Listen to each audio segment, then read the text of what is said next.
Hey guys, I hope you're well. I'm just sitting here enjoying a cup of swill, or I was, having woke up at 2 in the afternoon because I was up all night with terrible nightmare medical dreams again. And I'm just sitting here watching my last couple videos, critiquing them, and which fills volumes. And unfortunately for you guys, I've been jotting down more notes. I've been jotting down more notes. I'm sorry, man. I gotta get this crap off my back. And I've been sitting here. I was thinking of setting my note sheet like right there so that you can see the S meter, right? And in hopes of 15 meters shaming the hams in the community out there. Hey guys, 15 meters exists. It's not a myth. It's really there. And in times of solar maxima, 15 meters is the funnest, best band of them all. It can be open to the whole planet 24/7. Wait and see. Let's get to the notes. Hang on. And by the way, anybody that posts video content to YouTube that says they don't watch their own stuff, Blowzo says, bullshit. Bullshit. Man, I was just getting ready to record another my short page of hints. And I decided to set the rig to the 20-meter band. When I do my videos, I set it to whatever band, and I turn on the monitor and off the break-in function, and that way I can use the rig side tone for my demo. And so I switched it to 20 meters, and I swept the band a few times, and I got brokenhearted again, honestly. I'm no longer in a cheerful mood. Now I'm tuned to a DX operation working hams, and every time I swept the band, at first I couldn't even hear him, but let's sweep the band. I'll go back to the bottom and tell me what you hear regarding, first we'll sweep through the CW portion, then we'll hit the sweet spot for hams these days, and then we'll sweep through the sideband portion.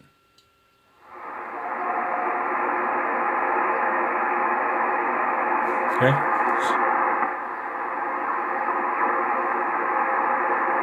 Coming near the sweet spot. It's one CW sig.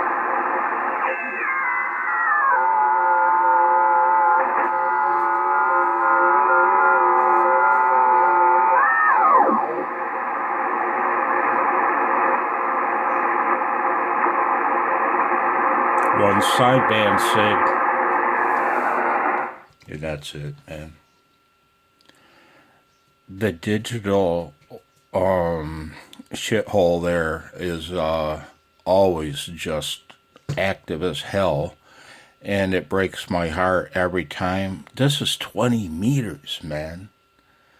This is the glory band. This is where the gold is, man.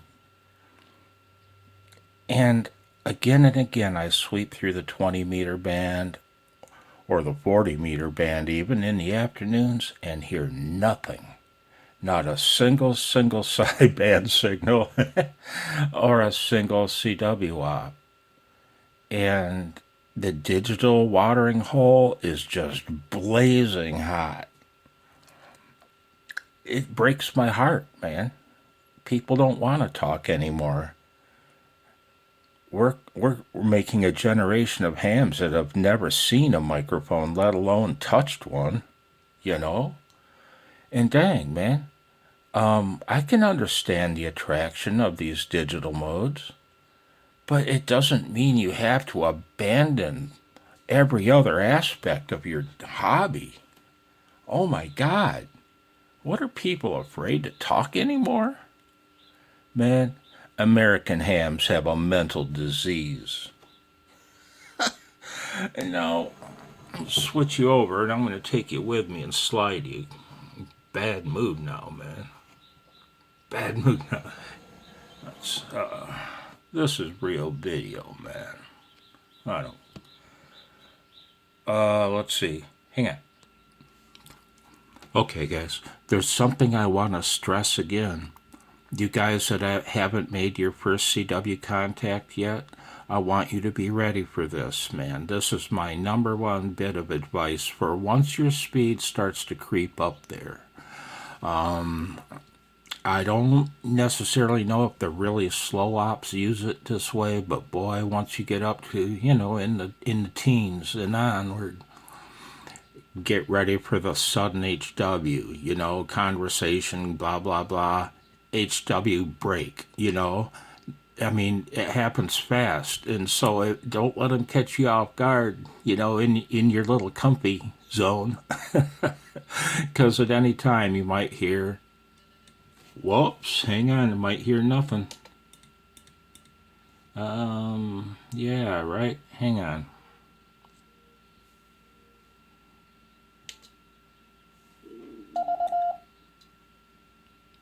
Wow, I didn't even pause you. I tried. Okay, I had it set to single sideband mode. So, get ready in your little comfy zone, because at any given time, you're going to start hearing not even a question mark. That's it. It's your turn. You might get a question mark.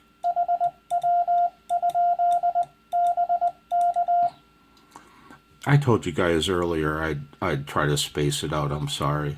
I do like 20 word per minute characters, so I'm getting locked in on that.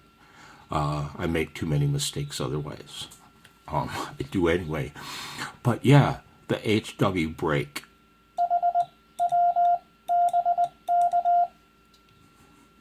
HW question mark. Get ready, guys. You're going to hear it and you're going to use it. Now, how often to sign? Now, I hope you don't mind my version of a fancy whiteboard and my choice of non-erasable marker, because I have a magic eraser that I use. And how often to sign? I'm sorry for digressing. What drives me buggy is when an operator will sign on every exchange, and to make it worse, he'll sign, N0OB, DE, N8NK, N8NK, N8NK, K. Man, dude, once you're in a conversation, once you're in a QSO, the other op knows your call, man. He knows it. Send it once. Send it once. Once you're in a QSO, send your call one time when you do identify. And how often? Not every exchange, not every go around, man. No. The law, the man demands you do so every 10 minutes. I suggest you do so every few go arounds, every few exchanges. That's what I do. If you have to sign your call after every exchange, you know what I do oftentimes? Let's say I'm talking, and I won't send the other guy's call, noob. I'll just talking, then DEN8NKK. Like this. Talking.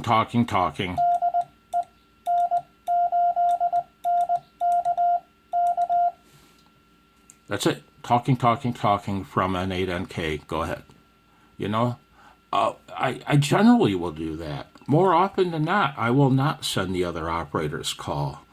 I like to work QRPDX. I like to work QRP. I like to work these POTA ops using QRP. and I don't sign his call. I mean, if I won't sign my call at all in a case of a POTA activation, you know, if anything, he's going to get a, you know, as long as I know his call, he's copied my call sign correct. If there's any question about his having copied my call correct, like in a POTA activation, I'll say, if it's CW, I'll say TU 579 in MIDE N8NK, and then that's it. You know, that way I've tossed my call sign out one more time. But in a normal routine QSO on the air, I suggest sending you, identifying, you know, you can send the other guy's call, noob DEN8NK. Okay, you can do that if you want every few exchanges. I suggest doing so every few exchanges, identifying. If you want to use the other guy's call and then your call, go ahead. You don't have to, though. Every couple few exchanges, and this is what higher speed ops do, to identify. This is exactly what, and when I say higher speed ops, I'm talking 20, 25 word per minute rag chews, you know. You know, you won't hear the call very often, you know, and then when they do ident, it's DE and then the call.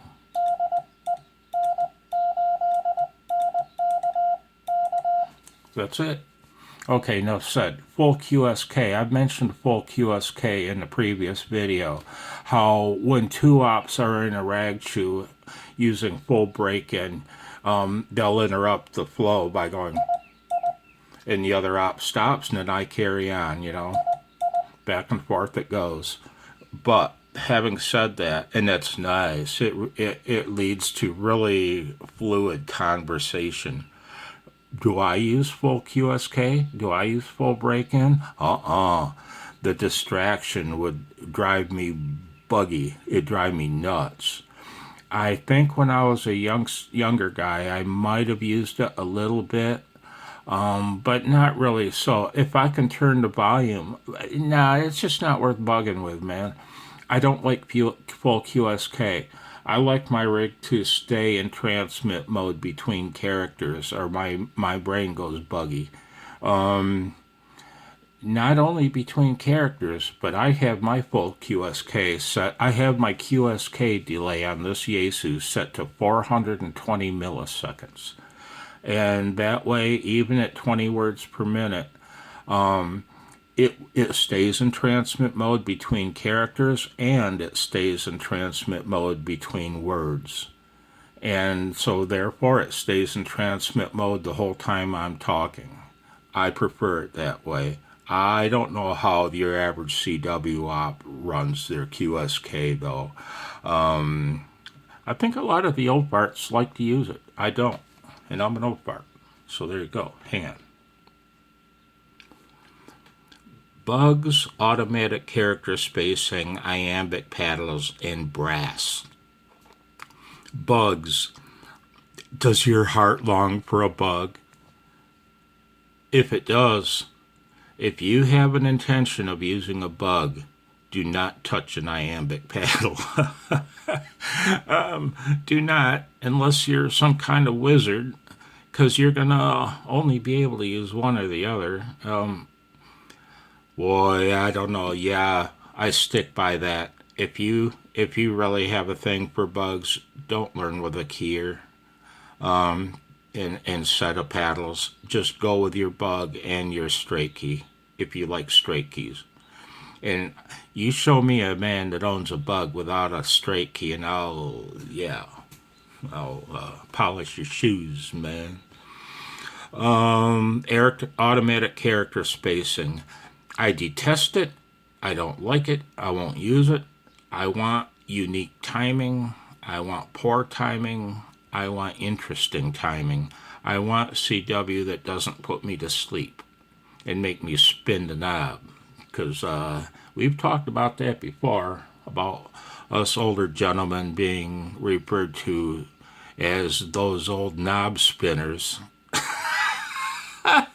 When I heard a ham say that on the air, I think I literally spit on my desk. It made me laugh so hard.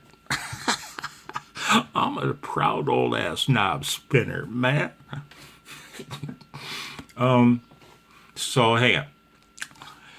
Yes, automatic character spacing. And for the CW op learning Morse code, and hey guys, I don't care if you've never made a contact. I've bitched about you, sir, are a CW op. You, sir, are a CW op, and you're practicing your craft.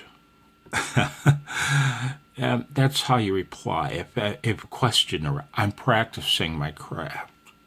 Automatic character spacing for the person learning CW, I really don't think you should use it. Because if anything, I mean, let's be honest, I don't like great timing, but I suppose it should be your goal as a CW student. And if so, then turning off your automatic character spacing will force your timing to become better. It'll force you to learn proper timing and nice sounding timing, okay? I really feel that way strongly. Now, the last item on the list, brass. I don't know why I wrote that. Oh, I don't see any conflict between using a straight key and either one, iambic paddles or a bug, because it's just such a different motion. It's a different mindset and motion, and your muscle memory is different for the two. Different enough that they shouldn't interfere with one another. I'm poor at sending on a straight key just because I never have. I've only owned a straight key for a few years now, and I use it as an external key to trigger my keyer. Okay, hang on. Okay, last item on the list. I've talked about it before, and that being mistakes. Believe it or not, guys, well, the reason why you can just leave the mistake and carry on,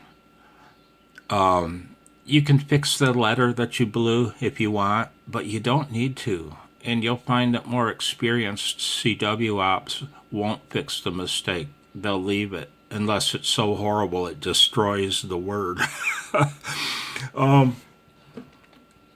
Believe it or not, if I'm copying CW and the word that you sent me has a mistake,